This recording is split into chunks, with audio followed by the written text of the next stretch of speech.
નમસ્કાર વિદ્યાર્થી મિત્રો, આપણે ચેન્જ ધ વોઇસ એક્ટિવ અને પેસિવ એટલે કે કર્તરી અને કર્મણી વાક્ય રચનામાં બે કાળના ફેરફાર જોયા, જેમાં પહેલો જોયો સિમ્પલ પ્રેઝન્ટ ટેન્સ એટલે કે સાદો વર્તમાન કાળ, બીજો જોયો સિમ્પલ પાસ્ટ ટેન્સ એટલે કે સાદો ભૂતકાળ. આજે હવે જોવા જઈ રહ્યા છીએ simple future tense.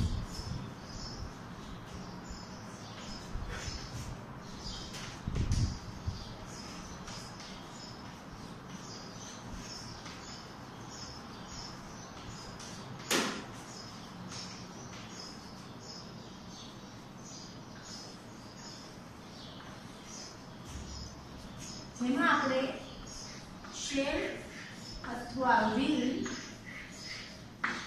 Plus B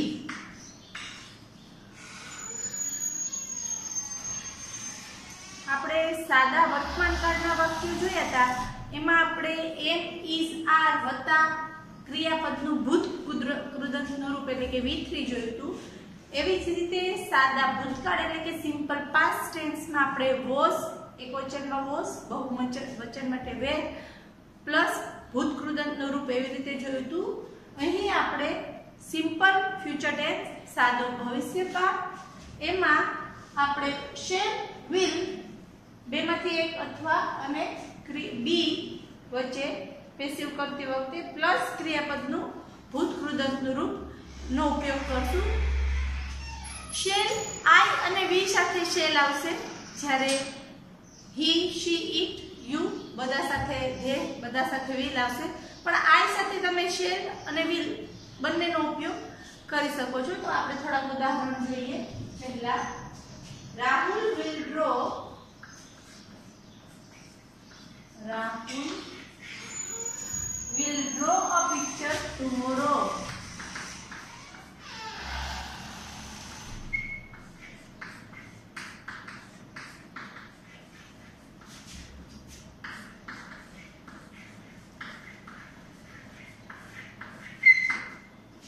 Tomorrow, the next day, the next week, the next month. આ બધા આપણા ભવિષ્યકાળ સૂચવતા શબ્દો છે.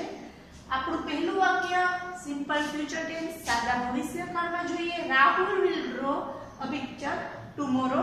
આપણે સૌપ્રથમ તો SVO એક્ટિવ વોઇસનું વાક્ય છે, તો આપણે સૌથી પહેલા તો એને કર્તા, ક્રિયાપદ અને કર્મમાં વિભાજન કરશું. આ તો વધારાના શબ્દ છે.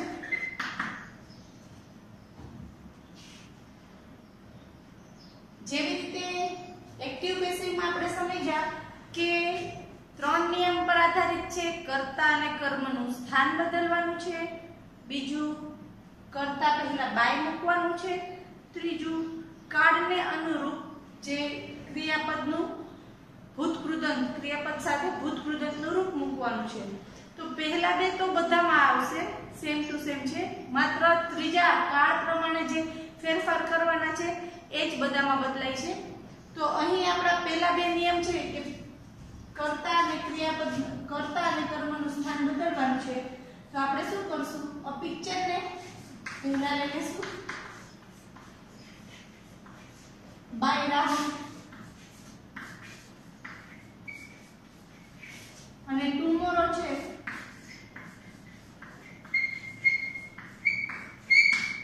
એ તો વધારાના શબ્દ છે, એની જગ્યામાં કોઈ ચેન્જ કરશું નહીં. હવે આપણા પાસે આવ્યું ક્રિયાપદ વિલ ડ્રો.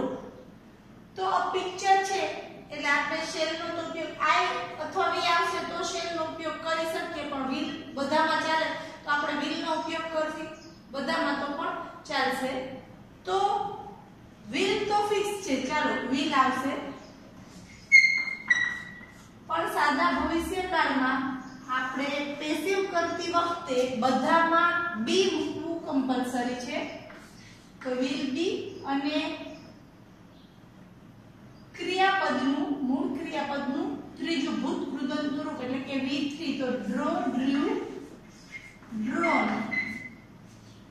તો આપણો પેસિવ નું વાક્ય બનશે passive વોઇસનું a picture will be drawn by Rahul tomorrow. નિયમ તો આપણે જે સાદા ભૂતકાળના હતા એ જ છે, માત્ર આપણે એક શબ્દ બી યાદ રાખવાનું છે, એટલે કે આપણે સાદા ભવિષ્યકાળમાં શેલ અને વિલ પછી બી મૂકવાનું ભૂલવાનું નથી. હવે એક બીજું વાક્ય લઈએ. You will be meet by me, you will B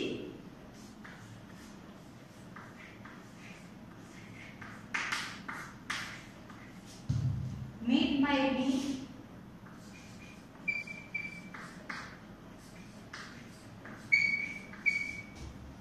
next morning. You will be meet by me next morning. હવે સૌથી પહેલા તો આપણે આઈડિયા આવી ગયો કે અહીં બાય શબ્દ શું સૂચવે છે. બાય એ સૂચવે છે કે આપેલું વાક્ય કર્મની એટલે કે પેસિવ વોઇસ નું છે. બરાબર, ચાલો સમજાઈ ગયું. હવે પેસિવ માંથી એક્ટિવ કરતી વખતે એ જ નિયમોનું પાલન કરવાનું છે. આપણે મી નો આપણે કર્તા તરીકે શું કરી લેશું, આઈ, અને યુ નું શું કરશું આપણે, છેલ્લે યુ જ રહેશે, એમાં કોઈ ફેરફાર થશે નહીં.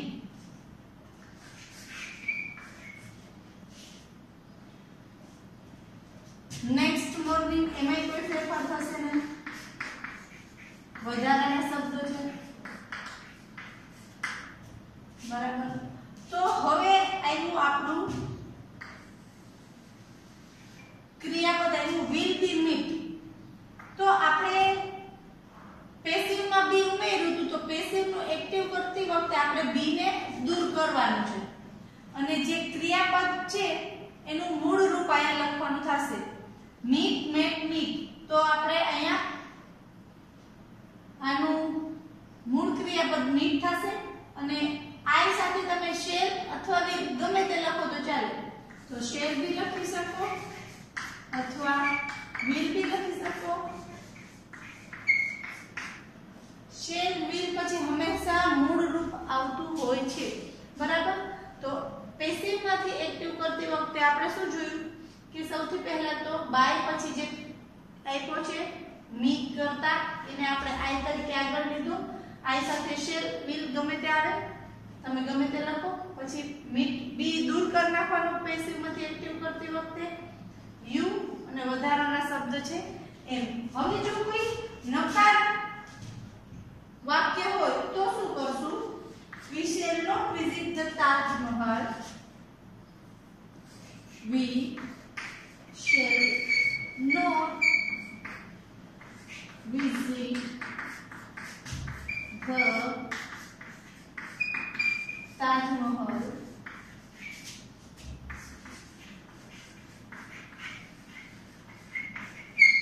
We shall not visit the Taj Mahal tomorrow.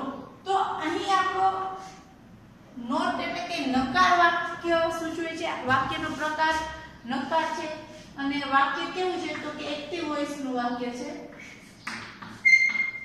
કેવી રીતે આમાં બાય આપેલું નથી અને વી કરતાથી વાક્યની શરૂઆત થાય છે. તો આપણે જ્યારે હકાર વાક્યના તો જોયા, હવે નકાર વાક્યના એક્ટિવ માંથી પેસિવ કરતી વખતે માત્ર એટલું જ યાદ રાખવાનું કે શેલ વિલ પછી નોટ મૂકવાનું જ્યારે એનું પેસિવ કરીએ ત્યારે. તો અહીં આપણે સૌથી પહેલા કર્તા ક્રિયાપદ કર્મમાં વિભાજન કર્યું. કર્મ આપણું થઈ ગયું છે ધ તાજમહલ.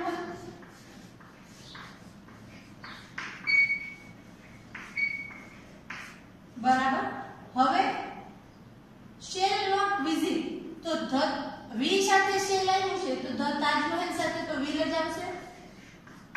હવે નકાર વાક્ય છે એટલે આપણે શેલ અને વિલ ની બાજુમાં નોટ મૂકી દેવાનું. પછી આપણે શું એક્ટિવ માંથી બેસિક કરતી વખતે શું નથી ભૂલવાનું, તો બી ભૂલવાનો નથી.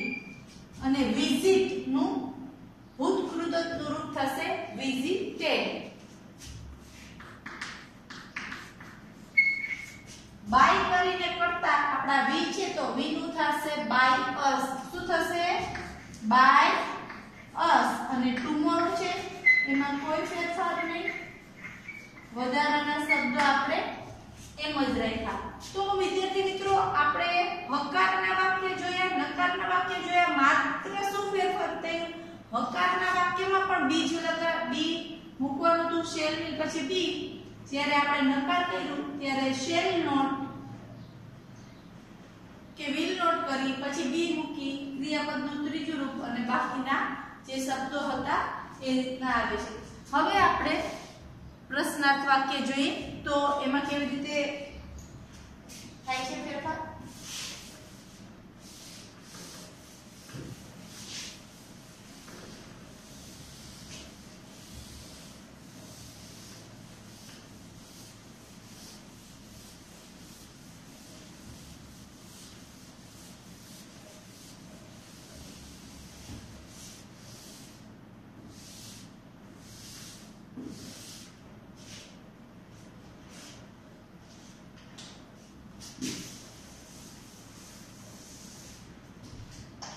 આપણે જોયા કે પ્રશ્નાર્થ વાક્ય બે પ્રકારના હોય છે. એક હોય છે નોન WH પ્રશ્નાર્થ વાક્ય અને એક હોય છે WH પ્રશ્નાર્થ વાક્ય. સાદા વર્તમાન કાળમાં ડુ ડઝ થી નોન WH શરૂ થતા હતા. સાદા ભૂતકાળમાં ડીડ થી શરૂ થતા હતા નોન WH ક્વેશ્ચન. અને અહીં એટલે કે સિમ્પલ ફ્યુચર ટેન્સ સાદા ભવિષ્યકાળમાં શેલ અથવા વિલ થી આપણા નોન WH ક્વેશ્ચન શરૂ થતા હશે. આપણે એકાદ જોઈએ. Will you celebrate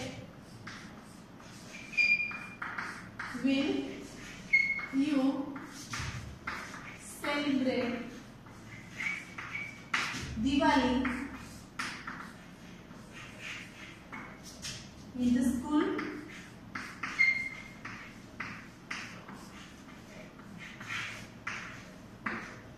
Will you celebrate Diwali in the school?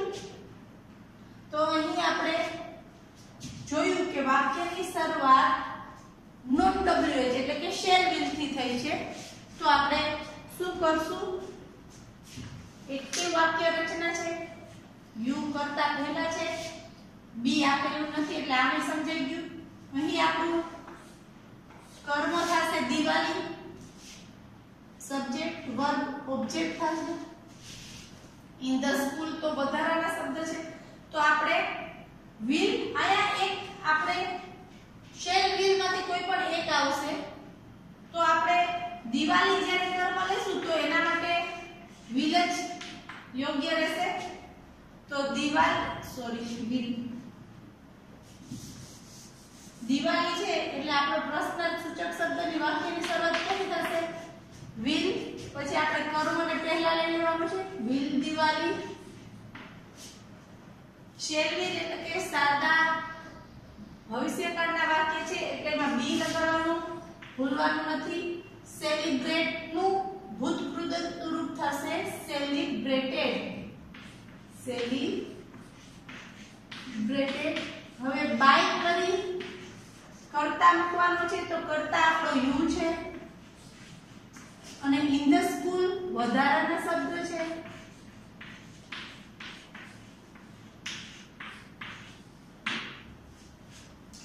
તો આપણા નોન WH પ્રશ્નાર્થનું આપણું પહેલું ઉદાહરણ કેવી રીતે બન્યું? આપણે પ્રશ્નાર્થ સૂચક શબ્દ નોન WH છે તો એનો એ જ લખવાનો, will કે શેલ બેમાંથી એક આવી શકશે. દિવાળીને આપણે કર્મને આગળ લીધું, કર્તાને બાય યુ કરીને છેલ્લે લીધા. સેલિબ્રેટ નું બી સેલિબ્રેટેડ કર્યું અને ઇન ધ સ્કૂલ વધારાના શબ્દો છે એ આપણે છેલ્લે જ રાખ્યા છે. હવે આપણે જોઈએ WH વાળા.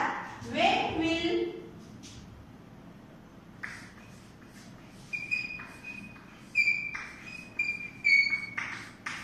will Mohan finish it?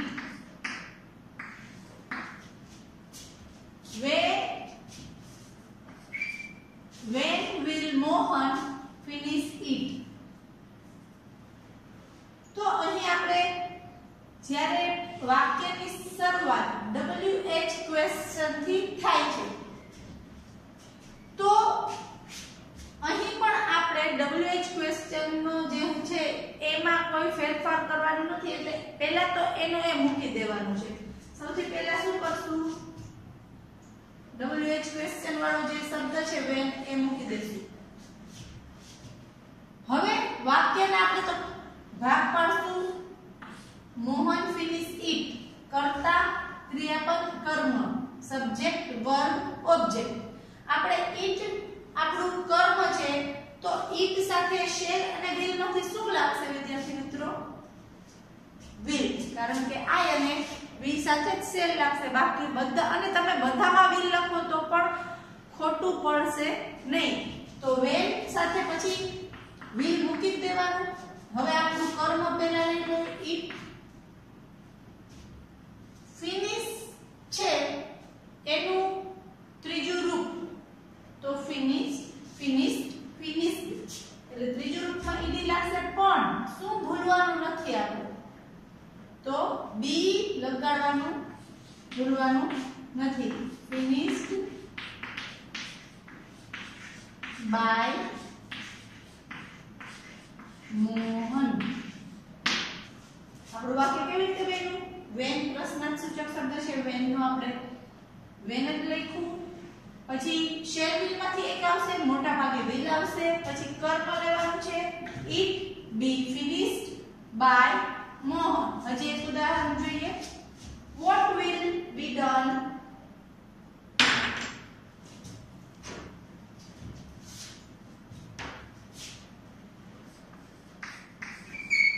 what will be done by Mahesh what will be done by Mahesh તો આપેલું વાક્ય એક્ટિવ છે કે પેસિવ હવે તમારે નક્કી કરવાનું છે કેવી રીતે આપણને ખબર પડશે કે આપેલું વાક્ય એક્ટિવ છે કે પેસિવ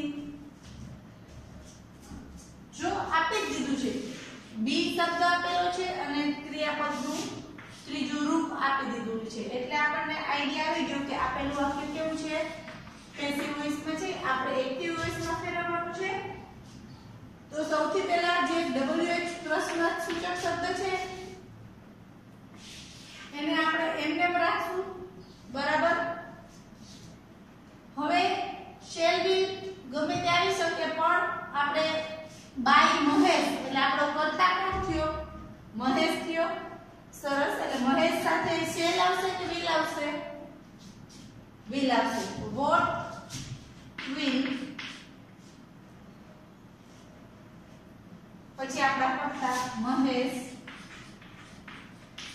અને ડન ક્રિયાપદનું મૂળ રૂપ ડુ ડીડ ડન એટલે એનું મૂળ રૂપ થશે ડુ તો આપણું વાક્ય એક્ટિવ વોઇસ નું કઈ રીતના બન્યું what will મહેશ ડુ વાક્ય સૌથી પહેલા તો જ્યારે તમે એક્ટિવ નું પેસિવ ને પેસિવ નું એક્ટિવ કરો તો તમને સૌથી પહેલા તો આઈડિયા હોવો જોઈએ કે આપેલું વાક્ય એક્ટિવ છે કે પેસિવ ત્યારબાદ આપણે જે ચેન્જીસ કરવાના હોય કરવાના છે હવે એકાદ ઉદાહરણ આપણે who વાળું જોઈએ તો who will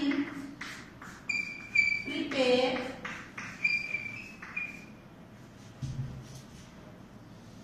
rangoli next day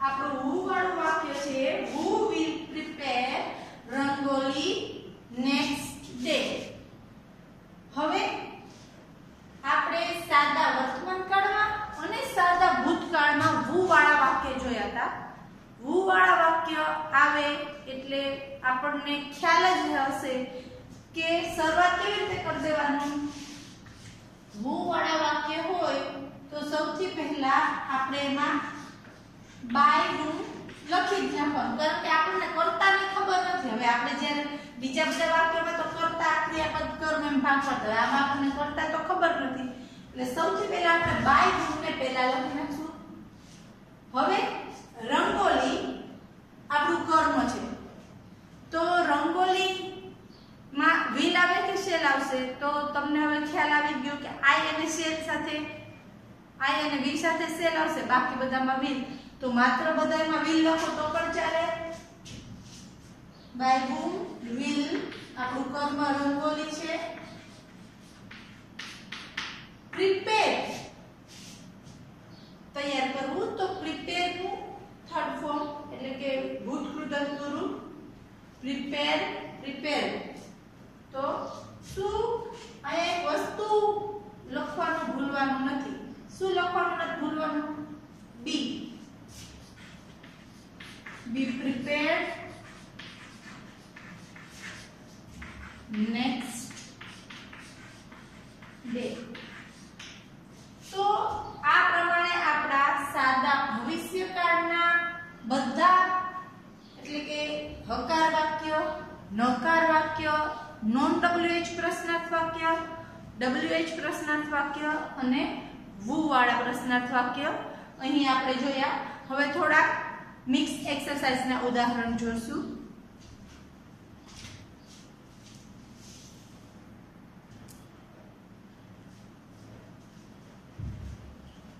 તો અહીં આપણે મિક્સ એક્સરસાઇઝના 3-4 વાક્યની એક્સરસાઇઝ જોઈએ. પહેલું વાક્ય છે what will be carried by them. તો આપણે સૌથી પહેલા તો વાક્ય આવે એટલે નક્કી કરવાનું કે એક્ટિવ છે કે પેસિવ. તો અહીં આપણને by આપેલું છે, be આપેલું છે એટલે આપેલું વાક્ય પેસિવ વોઇસનું છે, જેને આપણે એક્ટિવ વોઇસમાં રૂપાંતર કરવાનું છે. તો WH પ્રશ્ન છે તો WH શબ્દને આપણે એમ જ રાખી દેશું સૌથી પહેલા. પછી by them એટલે them નો આપણો કર્તા કોણ મળશે? them no they, THEY they. તો they સાથે shall આવશે કે will આવશે? સરસ, will આવશે. તો what will they આપણે એક્ટિવ કરીએ છીએ ત્યારે be અને by બંનેને દૂર કરશું અને carried નું મૂળ રૂપ આપણે લખવું પડશે. તો carried નું મૂળ રૂપ થશે carry. બરાબર. તો આપણું એક્ટિવ વોઇસ નું વાક્ય આ રીતે બનશે what will they carry. ચલો બીજું વાક્ય જોઈએ. Hina will not do her homework. અહીં her કોના માટે વપરાયું છે? હિના માટે. અને વાક્ય એક્ટિવ વોઇસ નું છે કારણ કે અહીં be કે by આપેલ નથી.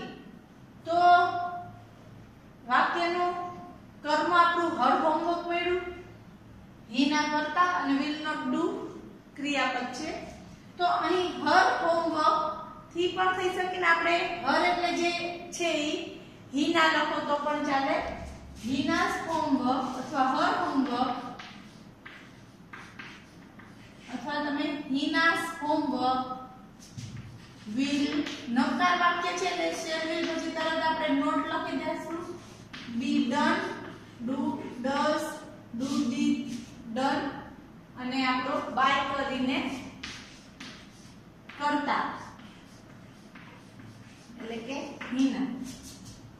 Her homework HW means homework will not be done by Hina. ત્રીજું વાક્ય છે a big story will be told by us tonight. હવે તમે બધા કહેશો કે એક્ટિવ વોઇસ નું વાક્ય છે કે પેસિવ વોઇસ નું છે? પેસિવ વોઇસ નું છે. કેમ ખબર પડી? by આપી દીધું છે એટલે. તો આપેલું વાક્ય પેસિવ વોઇસ નું છે. આપણે કેમાં ફેરવવાનું છે? એક્ટિવ વોઇસ માં. તો શું કરશું? સૌથી પહેલા by us છે એટલે આપણો કર્તા કોણ મળશે? we. us નું શું થઈ જશે? we. ચાલો we સાથે shall will બેમાંથી શું આવશે? બંને ચાલે. we સાથે I સાથે shall લખો કે will લખો કંઈ પણ ચાલશે. તમે shall અથવા will ગમે તે લખી શકો છો. આપણે જ્યારે પેસિવ નું એક્ટિવ કરીએ છીએ ત્યારે be રાખવાનું કે દૂર કરી નાખવાનું? be અને by બંનેને આપણે દૂર કરશું અને જે આપણું ક્રિયાપદ છે એનું મૂળ રૂપ એટલે કે told નું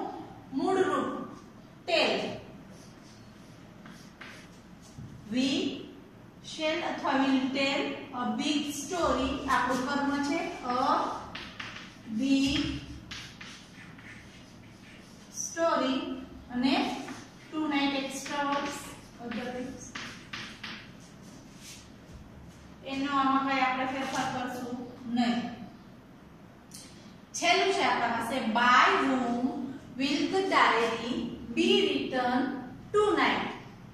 તો બાય whom થી જ વાક્યની શરૂઆત થઈ ગઈ, એટલે તો હવે તો ખબર જ હોય કે આપેલું વાક્ય પેસિવ વોઇસ નું છે. પેસિવ વોઇસ નું વાક્ય માંથી આપણે એક્ટિવ કરીએ છીએ તો બાય whom નું સૌથી પહેલા શું કરી નાખશું? who. who સાથે શું લખશું? will. be દૂર થઈ જશે અને રિટર્ન નું મૂળ રૂપ રાઈટ, રોટ, રિટર્ન એટલે થશે એનું રાઈટ. આપણા પાસે કર્મ છે ધ ડાયરી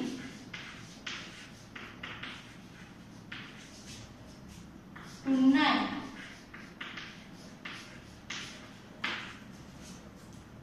બરાબર. બધા પ્રકારના અહીં આપણે સાદા ભવિષ્યકાળના હકાર, નકાર, પ્રશ્નાર્થ બધા પ્રકારના વાક્યોની એક્સરસાઇઝ જોઈ લીધી. સિમ્પલ ફ્યુચર ટેન્સ એટલે કે સાદા ભવિષ્યકાળ અને મોડલ ઓક્ઝિલરીઝ. મોડલ ઓક્ઝિલરીઝ એટલે કે સહાયકારક ક્રિયાપદો એ આપણે કાલના લેક્ચરમાં જોશું. ત્યારે બંનેમાં બી કોમન જ છે. બરાબર.